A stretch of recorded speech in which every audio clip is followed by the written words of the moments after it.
You're watching Urban TV.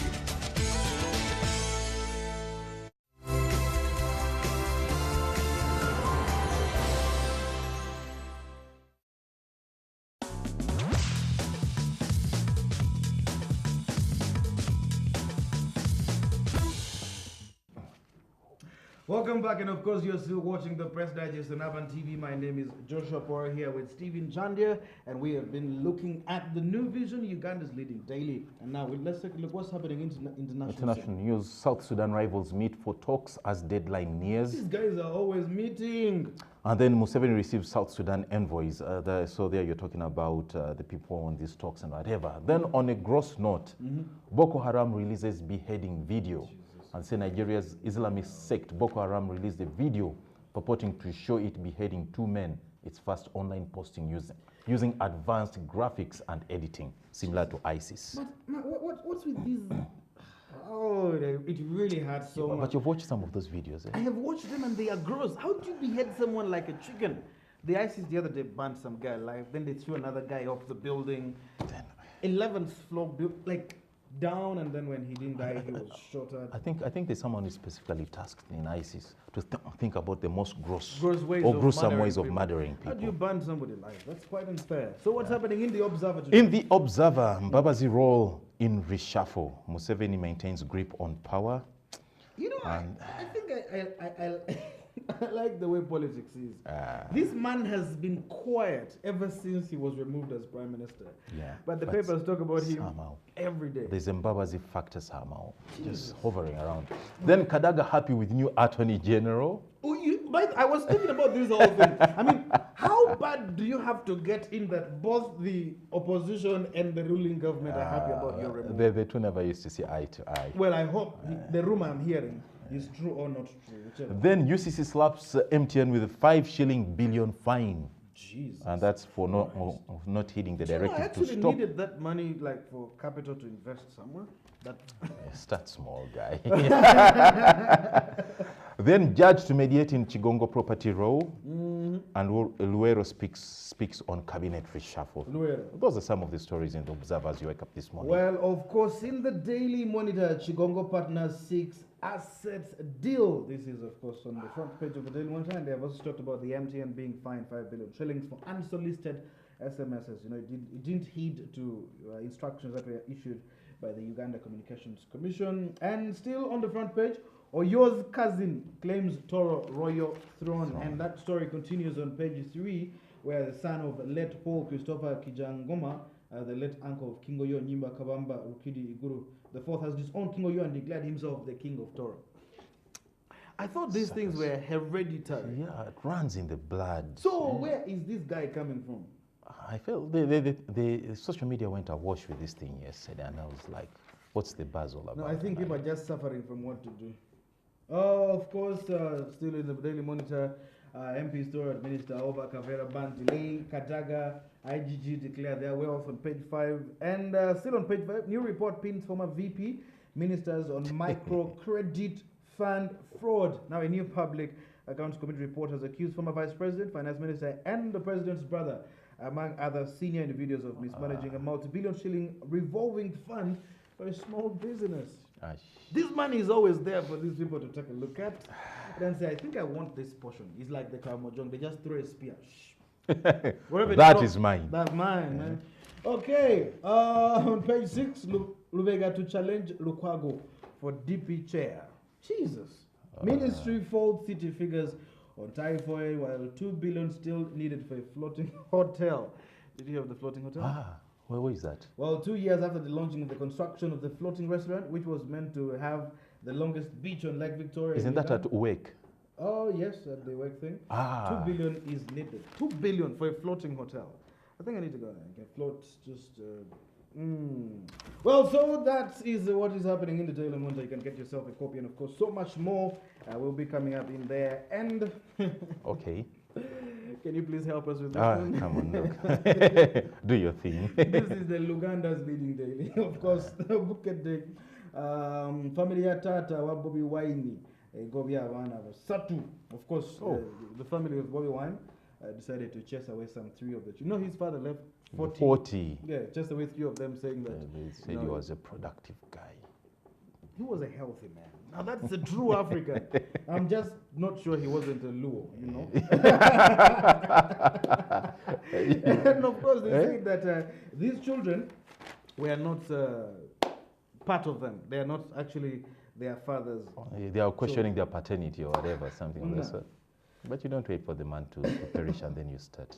The city of okay, let me not give details of that. Katikiro bamukolede ekijukuzo kubyetofali. This etofali thing is never ending, but now he has had a memorial But I stone. like the guy's stamina, you know, and Hey, determination. he's young and energetic. Vibrant. Now that is how you know I should be minister. The guy is vibrant, come on. What do you say about me being minister? Hey, at times it may not be simple to emulate this guy. Ababetikami abawadde gavumenti essomero president atendereza ssempija ku byobulimi. So the Betty Kami has had a family school Oh, yeah. somewhere, and they have decided to officially hand it over to government. So now government runs the school. I love how But coming at this political bend, well, it's 2016, and I should not be surprised to see a Sebagala somewhere. And of course, you know, this is how these things happen. good gesture, by the way, you know. Yeah, so seeing a Sebaga, sometimes you can't be just so sure. It can be a political gesture, it can be a gesture of goodwill, it can... This page is looking so nice, eh? So easily broken with these breakers and whatever. I got one on Awali. Okay, can you not take me into reading this stuff? Because this language I strictly do not know. But of course, you know that Bukende just goes for 1,000 shillings, you can get yourself a copy. It's of course a Luganda newspaper, and this is for the local community. But let me just go back a little bit, looking at King Oyo's story. Oh, yeah. Where his cousin decided to overthrow him in absentia. Now, one of the biggest queries they have is that King Oyo spends more time in Buganda than spending it in Bunyoro. You see, he's always in Kampala in the Baganda. He does not actually coordinate with his subjects. He's not always with his people. And then there's nothing significant he has done ever since he came into power. And okay, just like he got 18 years and took control of the kingdom. So, you know, But you see, they are raising real fundamental issues here. yes, but you know what I'm looking at here is the rule of law. It's hereditary. Oh yeah, that is true. But you see, and I think these are adversarial points for the king to note. Yes. A king lives amongst his subjects. I mean, you have no business being a king of Uganda. The guy is and then you're living in Bugisu. He's literally Honestly. 20. Oh, it doesn't matter. He's still young. Yeah, come He's on. a WhatsApp look. king. He has got you to know. learn some He's of these even on things. WhatsApp. Can I give his WhatsApp number? Yeah, I'm sure you don't want to WhatsApp. But these are serious issues that those guys are raising, which the king needs to listen to, by the way. Well, anyway, I hope that, of course, goes. Although it was not proper to try and overthrow the guy. No, not just like that. Well, of course, thank you very much for being a part of the Press Digest on Urban TV. My name is Joshua Pora. I've been here with Stephen Chandia, and right now we are having the Rumonde back. Guys, you've got so many interesting stories in your dailies over there. I don't know which one I want to touch on, but let's go, for example, with the MPs. The MPs are, of course, their wealth. They have to declare their wealth. Interesting that, and it's going to be very interesting to find out who is going to hide anything, if at all. Okay, now the issue of declaring wealth. I have a friend of mine who just became a magistrate. I think it's now a year or something. And he basically doesn't have any substantial wealth to show. The money is not there that enough to buy all this wealth, basically. So in his declaration form, I saw an iPad, some phone, and you know, he has nothing much. You'll find a few MPs over there maybe putting houses, maybe mansions, the different bank accounts that they have. That, in the Swiss. But you know, those public officers are caught in a very tricky position because one, false disclosure is a crime. is a crime in itself, And exactly. that can be forfeiture to And government. failure to disclose also is a crime. It'll be very, very, very interesting. And then, of course, you talked about King Oyo, but now you talked about the ratio of people to toilets. Oh yeah. Very In the interesting because arcades, in the arcades, of course, It's because of 200 to 1. 200 to 1. Of course, you've got the issue with the typhoid, Typhoid. which is very serious. But it goes to show you that, man, we need to have more commodes. They're called commodes. Yeah, come on. Put up more toilets. Well, KCC has And 18 listen free to toilets this. within town. There's a story that we skipped out. Kampala may become a mega slum according to the World Bank. Listen to that. Listen to that. Wow. And one more story before we go, of course, the Kenyan who got $31,000 into his account and then spent it quickly. A He's good wise African man. But how do you that send money? translates into more women, more wives. Anyway. I am just saying, I wish, man. I wish. I wish. Gaetano, what would you do? Buzz. Alala. Lumon. Thanks a lot, Stephen. Thanks a lot, Joshua, for the Press Digest. Guys, we'll be right back after this break, taking a look, of course, today in history, looking at your job sector, and of course, is that so? So keep it right here on Urban Today. Good morning.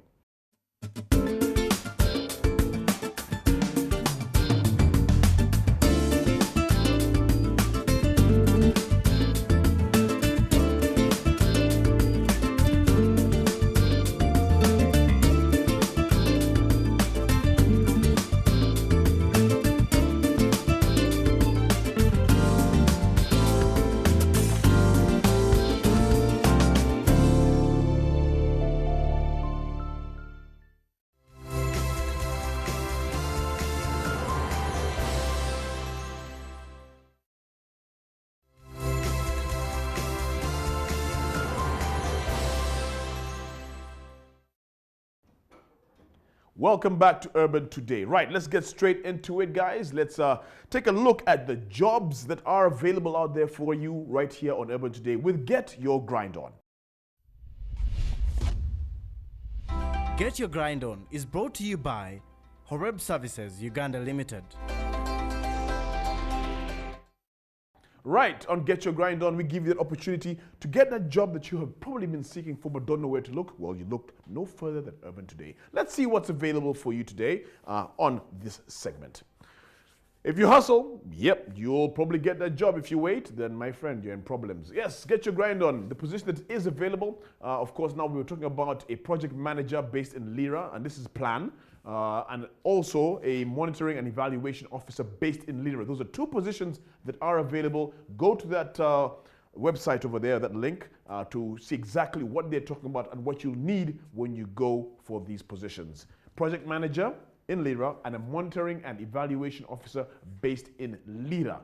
There you go. That is how you'll get your grind on.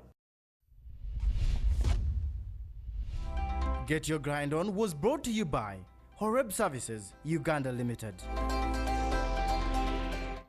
And right now it's time to go back into time, back in history. Rewind in Today in History. And today in history, we're going to go back to the year 2013 to our neighboring country, which is none other than Kenya. Now, the 2013 Kenya National Assembly elections were held under the new constitution, which was passed during the 2010 referendum. That was on the 4th of Feb 2013. Of course, now we're in 2015, so that's 2 years ago. All right, National Assembly elections held under the new constitution, which was passed during the 2010 referendum. The Constitution of Kenya making it very democratic for the people of the Republic. Way to go. Now, we go for Is That So? And with Is That So, guys, remember it's brought to you by none other than UNICEF East Africa. This is where you get the opportunity to ask any questions that you might have regarding courses and universities. What courses to take, which universities to go to in the United Kingdom. Of course, it'll be happening on March 12th, so you need to go and check them out and see, you know, if there's opportunity for your child, or if you plan to go and study, ask all the questions that you might have. Brought to you by UNICEF East Africa. And today on Is That So? We're talking about Germans. The Germans. What about the Germans? Well, earlier on we're talking about toilets right here and the ratio of toilets. But in Germany, most German men sit down while they are doing susu and are taught that standing to pee is unhygienic. That's very interesting. Most men sit down to do susu. I mean, most of us guys just stand up, you know, open our legs and shwee. But apparently in Germany, most of them are taught to sit down because standing is unhygienic. I don't know how true that is. I don't think it's true, but it'll be very interesting. I need to ask my German friend if he actually sits down to do the number one. But anyway, these things happen.